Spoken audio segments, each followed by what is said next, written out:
we'll circle back in a minute and take some questions. We want to make sure we get through our presentation. And that we're sharing with you some things that we share with the public. And interestingly enough, you probably get this, one of the things I've learned when we talk to the people of the public who are interested in trains but aren't that interested in the policy issues and things like that. They just want to know what's it going to be like and what's it going to cost and when's it going to happen.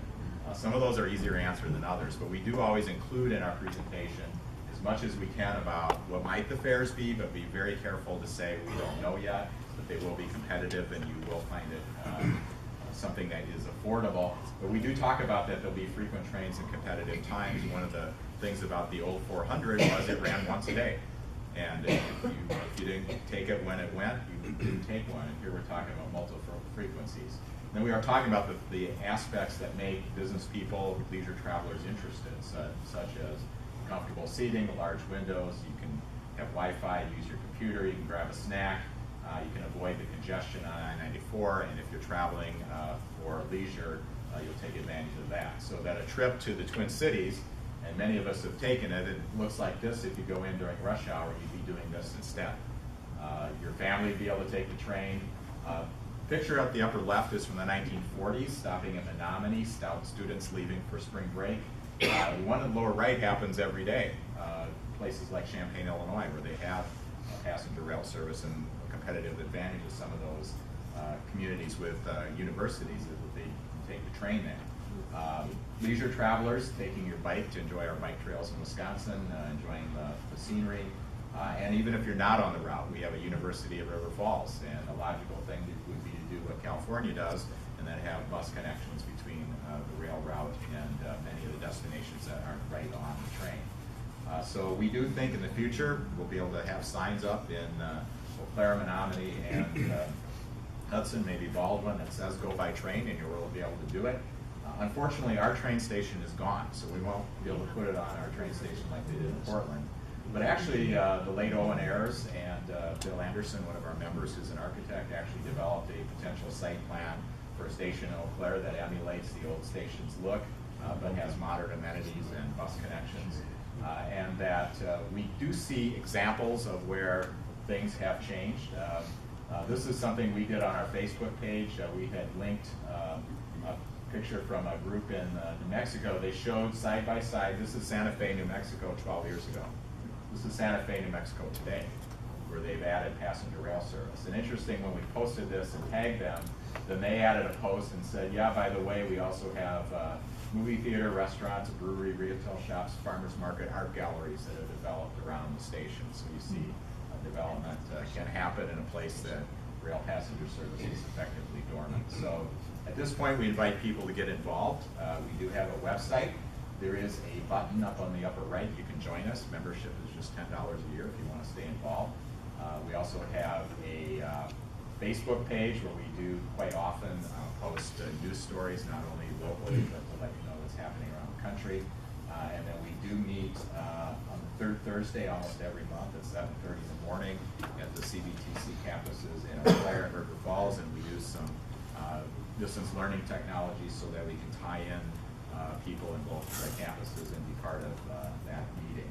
So that's what we're about. There is I think Mark Quam brought some brochures in the back, so if you want to see a map and more information about us and our mission statement. And let's see how much time we got. We got 5 minutes, or if John lets us go a little bit longer so we can go ahead and take some questions. All right, over there. Thank you. You mentioned that getting Amtrak as an operator is kind of a non-starter. I'm curious what other operators you have a discussion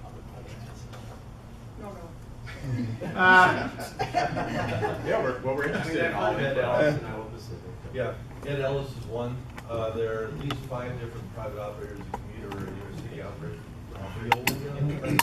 Holdings one. First Transit is one. Coach Industries is one. There are some corridor rail equipment lease companies that are actively marketing intercity services that we're talking to. Are you Foreman? First off. Yep. Okay. All right. Thank you. There's plenty of options. Good. Over here. Scott, you mentioned a lot of really neat numbers about the number of users of 94. Where do you get that kind of data? Because it's pretty impressive when you talk about the number of trips. Most of that's pretty available from Wisconsin DOT, and That's what I was thinking. Our West Central Wisconsin Regional Planning Commission is also working with us on this, and they dig up data for us as well. Okay. But it's very happy. How many here have driven I-94 and seen how much traffic's out there? This morning. Right here. My husband and I spend a significant amount of time in the Twin Cities, and the place where we spend it is about 5 blocks from Union Depot. Yep. What we have noticed, both through our own experience riding the train and watching the trains come and go, is that with the current freight traffic on the tracks, Amtrak is unable totally to keep any kind of a schedule. So when we talk about this, what are we going to do? Are we going to have to install a whole separate set of tracks in order to keep passenger traffic on schedule? Or do we start regulating freight traffic? There's a couple answers to that. Dave, you can tell me if Yeah. I got it right. The, Yeah, go ahead. under federal guidelines, it's kind of one-sided. If you start the new passenger rail operations, especially if you're using public money, you have to assure the private freight railroads that you're not impinging on their capacity for the next 20 years. And that's basically saying that if they do the modeling, they say that they need new signaling or passing sidings or station tracks or anything else, the passenger rail operation is on the hook for installing those. The beauty about the Eau Claire line is that it currently is operating about 2 trains a day on a high-grade main line. It's been relayed with all welded rail. It's good for 55 to 70 miles per hour traffic right now in various sections. As it stands at this moment, we're estimating that in order to increase the capacity, to not interfere at all between passenger rail and the freight, even with that low frequency, we might need 2 additional passing sidings, each about 3 miles long. That's $1 million a mile to lay the extra track. And signal improvements, positive train control, which is already being installed by Union Pacific on this line, and will be installed by 2018, which is all you need for passenger rail. And then grade crossing improvements along the way because of the higher train speeds. And the fact that passenger trains coming on you at 79 miles per hour gives no warning to drivers, so there has to be accuracy. When you go in and plan a corridor like that, and that you're going to have your frequency, and you're going to and you have the cooperation of the railroad to put the improvements in, you have a much better operating scenario. And there are examples of that around the country. So like those regional authorities we talked about, the Capital Corridor in California, they've had tremendous ridership increases there, and they couldn't do it without a reasonable on-time schedule. Northern New England, and of course, you look at the Chicago commuter lines, and they run dozens and dozens of trains in some of those routes, as long as you have the capacity there in the plan. It has come up that there are some issues around St. Paul Union Depot, and part of a public-private partnership might involve even the railroad putting in some money with public money to improve those bottlenecks. And that's one of the things that makes the railroad possibly interested in it too, because they have freight operations that are not as efficient because of that. So. Yeah, that would be, I get what you're saying, it's not great, it would be for Westminster's fund. That would be the second. Union Pacific conceivably would have an underpass underneath the NSF main line bridge, allow them to have freight operations as well as passenger, fully uninterrupted. That's been priced out in the East Metro study, and there's actually been planning applications put in for federal money to further the engineering effort. Yeah, we're early in all this, but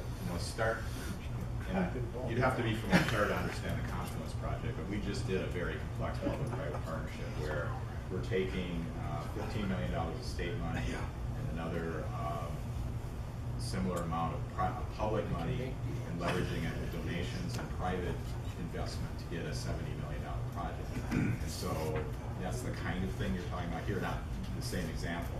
It gets very complex, we're in the early stages, but if you start thinking creatively and innovatively, and then say, can we put it in place? Dave already alluded to this, if we can make it so that we primarily fund capital as opposed to operating, that makes it much more viable, and perhaps even in the current political environment, that's more viable, because you're not talking about losses. It doesn't mean that you can just go in and finance the capital out of the operating. What, you said you're not dwelling on the past, but we know that currently Wisconsin is hostile to rail projects, apparently. I mean, that's the reputation. What type of local, by local, I mean state representative support have you been getting for this? Or any reaction from your local state legislature? We have no policy proposals at this time, so we think it's premature to push anything until we actually know what we want to ask for. I think in general, our legislators of both parties in this area are different thinkers than the legislators of both parties in southeast Wisconsin. They are much more open. We had people that voted against the budget of their own party from here this year, things like that, over things like transportation funding. So it's really early to say that. I think they're receptive. And again, if you come at it with a completely different. The other thing is we're going to hear from WisARP this afternoon that they are moving forward on passenger rail budgets. And so expansion is something different, but if you go at it in a different, I think we're not assessing the political waters yet, but that's part of our thought process is what will become. I don't know if that's answering your question very well. I was wondering if they're taking into account the retirement of the baby boomers as to a possible huge increase in demand because of that, and also the fact that the oil companies aren't even looking for oil anymore, and that we could have an oil crisis within just a few short years. Plus, with positive train control, wouldn't it be possible to go up to 90 between on the Union Pacific tracks if without much additional cost? Yeah, and when we have more time on the baby boomer thing, that's clearly, people who are baby boomers are used to traveling. And when it becomes less desirable to drive, there's a high. And baby boomers are starting to move into apartments downtown, things like that. And we see those trends in all small metro areas. Yeah. And the cost of moving to 90 miles per hour is not so much the signaling as it is the maintenance and structural integrity of the track. Mm-hmm. The jump from 79 to 90 miles per hour, only 11 miles per hour, right? Doesn't sound like much, but the engineering standards are about twice as tight at 90 miles per hour as they are at 79. And that involves a whole lot more cost. I think we're over time, so we have the hook coming in here. Just one last question for me, and that's $47,000 a day operating costs. How many trains instruction? 4 round trips, plus some commuter operations.